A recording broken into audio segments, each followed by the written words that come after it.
முருகனோட 5ஆம் படை வீடான திருத்தணி பற்றி சொல்ல போகிறேன். இந்த திருத்தணி எங்கே இருக்குன்னா திருவள்ளூருக்கு பக்கத்தில் தான் இருக்குது.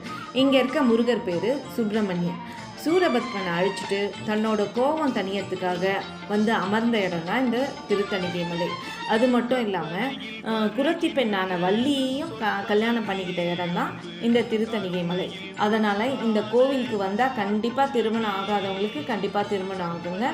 அது மட்டும் இல்லாமல் இங்கே வந்து பாம்பன் சுவாமிகள், அருணகிரிநாதர், நக்கீரர், ராமலிங்க அடிகள் இந்த மாதிரி பெரியவங்க வந்து பாடல் பெற்ற ஸ்தலம் இந்த இடம். அது மட்டும் இல்லாமல் இங்கே வந்து 365 படிக்கட்டு இருக்குங்க மலை ஏறுறதுக்கு.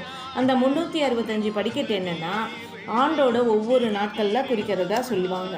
அதே மாதிரி இதில் வந்து தேவேந்திரன் கொடுத்த ஐராவத யானை வந்து முருகருக்கு எதிர்க்க இருக்குங்க. நீங்கள் அந்த கோயிலுக்கு போனால் இதெல்லாம் பார்க்கலாம்.